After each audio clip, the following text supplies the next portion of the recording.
亲爱的朋友，您是否也经历过这样的夜晚？睡得正香，突然小腿一阵剧痛，把人从梦中惊醒，整只脚硬邦邦地绷着，想伸直却越抽越痛，冷汗直冒，连动都不敢动。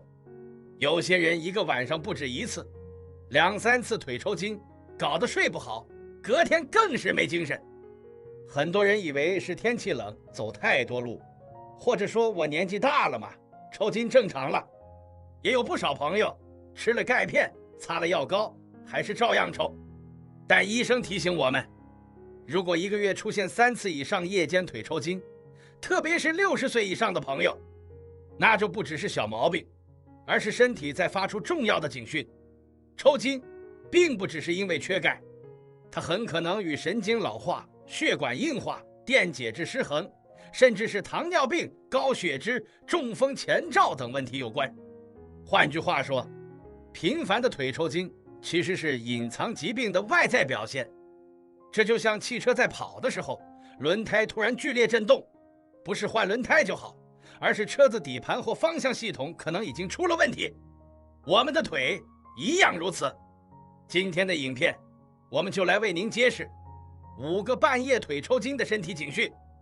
如果您中了其中任意2个，就要尽快做体检，别让问题拖成严重疾病。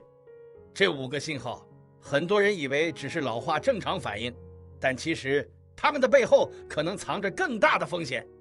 第一个值得注意的信号是，抽筋的频率变高了。偶尔抽1次是可以理解的，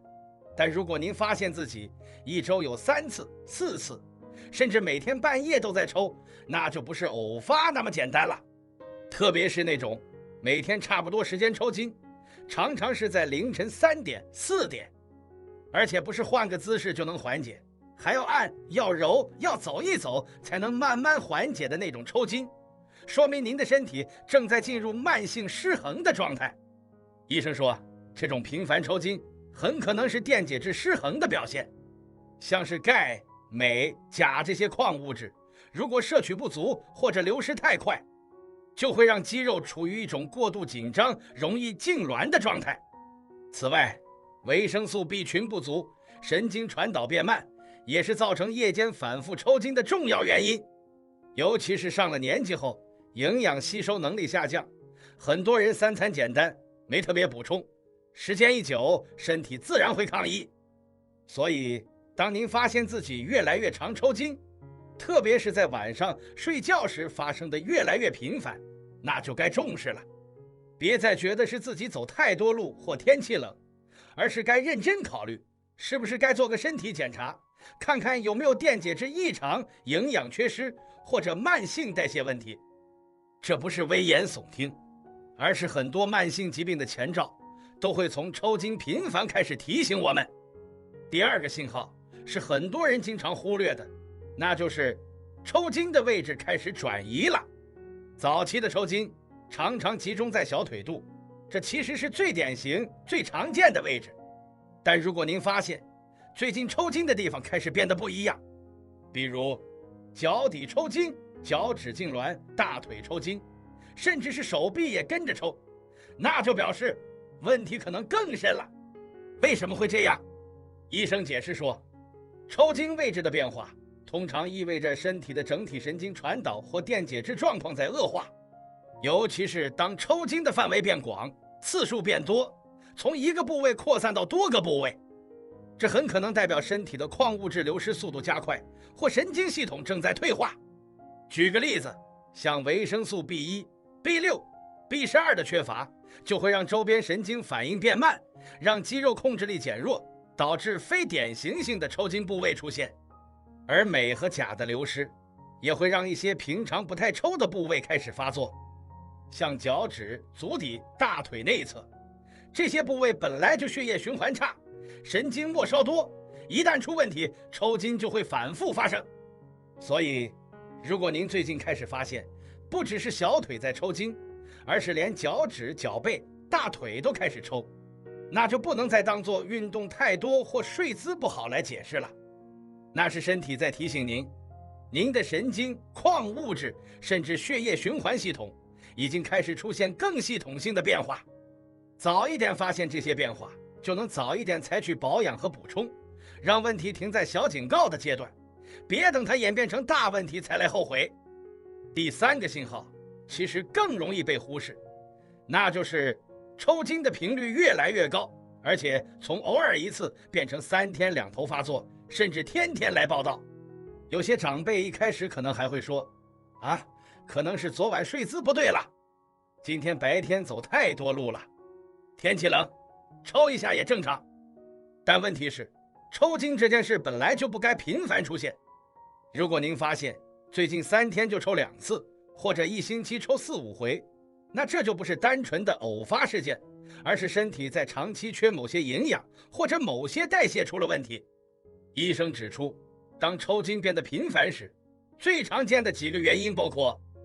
电解质严重失衡、肌肉功能退化、神经系统慢性刺激，甚至是某些疾病的前兆反应，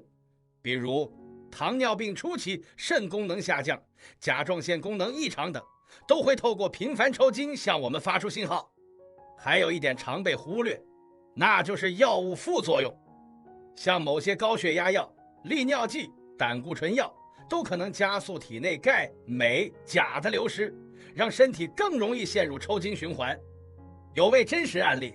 ，66岁的郑叔叔，原本1星期偶尔抽1次，后来几乎每天凌晨3点都被痛醒，试了泡脚、贴膏药、拉筋都没效果。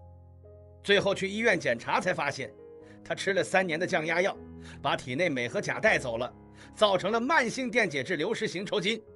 所以，亲爱的朋友，不要轻忽频率这个细节。抽筋从偶尔变成经常，不是正常老化，而是系统性身体警报。遇到这种情况，千万别只是忍一忍、揉一揉就算了，该检查血液电解质、肾功能、血糖、甲状腺，也要重新检视正在服用的药物，找出真正的根源，才能从根本改善。第4个信号，您可能也经历过，那就是抽筋的位置越来越多，范围越来越广。以前抽筋可能只是小腿肌一紧，忍一忍就过去了，但现在可能从小腿开始，接着大腿也抽，脚底板也痛，甚至连手指、手臂、脖子也跟着发麻、抽动。这种多点开花式的抽筋，其实就是身体失衡加剧的信号。医生提醒我们，当抽筋开始蔓延，代表的不是年纪大，而是几个关键系统已经同时亮红灯了。首先是电解质全面流失，不只是缺钙，也可能缺钾、缺镁、缺维生素 B 群，这几个营养素本来就互相牵连，缺一个，其他也容易跟着紊乱，而神经和肌肉的协调机制也就随之崩坏。其次是末梢神经功能下降，比如有些人开始觉得脚底麻麻的，手掌发冷，脚趾无力。这种局部神经传导异常，如果没有及时调整，就会发展成多个部位的不自主抽动。还有一个常见但容易忽视的问题，血液循环障碍，尤其是有3高、动脉硬化、心血管病史的朋友，一旦血流不畅，末梢组织供氧不够，就很容易抽、麻、刺、冷。这些全部都汇集在我们熟悉的症状——抽筋。举个例子，70岁的吴阿姨一开始只是半夜小腿抽，后来发展到连大腿根部都开始抽，甚至坐在沙发上看电视时，手掌也突然收缩成爪状，非常痛苦。检查发现，她除了缺钙缺镁之外，还有轻度周边神经病变。医生提醒她，如果再不调整，接下来可能会发展成神经慢性炎症。所以朋友们，抽筋不再只是哪里痛，而是哪里出事。从一个地方抽演变到多个地方抽，这时候不能只靠按摩贴膏药，更要全面检查营养状态、神经系统、循环系统，对症下药，系统修复。第5个信号其实更容易被忽略，但却最危险，那就是抽筋的同时还伴随着胸闷、心悸，甚至头晕乏力。听起来好像没什么大不了，人年纪大了，哪里不会不舒服一点？但医生会告诉您，这可能不是单纯的抽筋，而是电解质严重紊乱，甚至是心血管系统出问题的前兆。为什么会抽筋又胸闷？我们身体中的钾、钙、镁，不只是用来维持腿部肌肉的运作，它们也是心脏跳动的关键元素。尤其是钾，它就像心脏的节拍器，高了、低了，节奏都会出错。如果您发现腿一抽，胸口也紧，或者抽筋完，整个人发虚、发冷、头昏、没力气，这时候就不只是补钙的问题了，而是全身生理节律已经被打乱，连心脏也在跟着喊救命。曾经就有一位个案，66岁的陈伯伯，本来只是半夜抽筋，忍一忍就好了，但后来开始伴随心悸、出汗、手麻，原以为是血糖低，结果一查发现是低钾引起的心律不整。医生说再晚来一步，可能就会心脏骤停。所以在这里要特别提醒各位，如果抽筋不只是抽，而是全身都不对劲，一定要警觉。抽筋若伴随这些症状，要立即就医。抽筋的同时，心跳不规则或太快，胸口闷压感、喘不过气，出现明显的头晕或站不稳。抽筋后一整天都觉得虚弱，手指、嘴唇开始发紫或发白。这时您该问的不是要不要吃钙片，而是不是该去急诊，因为这不是营养不良的问题，可能是急性循环失衡或电解质危机。最后总结一下，抽筋加胸闷、抽筋加虚脱感，这类组合信号是身体在敲警钟，必须立即重视，别等下一次更严重的反应才后悔。第6个信号，我们常常以为是小毛病，但它其实藏着很大的健康风险，那就是抽筋的位置不再是小腿，而是扩散到了大腿、脚趾，甚至是全身多个部位。您有没有经历过这样的情况？半夜突然抽筋，不是只有小腿绷紧，而是脚趾、脚掌也一起锁住，有时连大腿前侧、后侧，甚至腹部和手臂都会一阵一阵的紧绷。这种从点抽筋变成面抽筋的变化，医生称之为广泛性肌肉痉挛。这背后到底发生了什么？简单来说，这通常是多重营养缺失，或者是神经系统异常的表现。当钙、镁、钾、维生素 B 群都缺得比较严重时，神经就像失控的电线，一通电就引发连锁反应，不只是腿，全身都可能抽筋。另外，有些慢性病也会造成这种情形，比如肾功能不好的人，体内电解质代谢失调，也容易在夜间抽筋越来越严重。还有糖尿病末期神经病变，也会出现脚底、脚趾反复痉挛的情形，严重时还可能合并睡眠障碍、肌肉萎缩、失眠、焦虑。听起来是不是有些可怕？但也不用太紧张，只要我们早发现、早处理，情况是可以改善的。实用建议来了：第一，记录抽筋频率与位置，每次抽筋后可以简单记下是几点，抽哪，多严重。一旦开始有扩散的趋势，就该提高警觉。第二，补充多元营养，不只补钙而已，钙、镁、钾、维生素 D、B1、B6、B12，这6大元素要搭配着来，而不是腿抽就吃钙片。第三，调整用药，有些降压药、利尿剂、心血管用药会流失电解质，建议咨询医生，看看是否需要调整剂量或时间。第四，改善睡眠质量，睡眠前神经紧张会加剧抽筋频率，可以泡脚、听轻音乐、睡前伸展，让神经系统放松下来。第五，若情况持续恶化，务必就医，可以安排抽血检查电解质浓度、肾功能、糖化血红素，排除更严重的问题。一句话提醒：抽筋位置越多，代表身体的失衡越广，不要只靠揉一揉、忍一忍来应付，要从全身营养、用药、疾病检查多方面去排查。亲爱的朋友，今天我们一起谈了一个让许多60岁以上长辈都深受困扰的问题：夜间腿抽筋。您是否也在夜里被抽筋痛醒？又或者白天走一走、站一站，小腿、大腿甚至脚底就突然一紧，疼得让人直冒冷汗？抽筋虽然不是大病，但它背后所透露的身体信号绝不能轻忽。今天我们分享了7个关键信号，分别从抽筋的频率、时机、位置、伴随症状到可能隐藏的疾病风险，一一为您解析。简单回顾一下：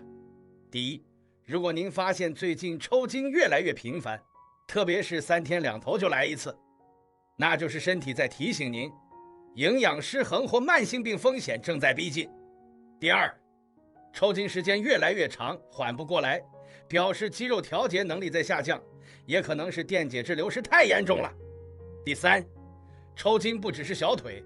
而是开始扩散到脚趾、大腿，甚至上半身，这可能是全身代谢、神经系统出现警讯。第四，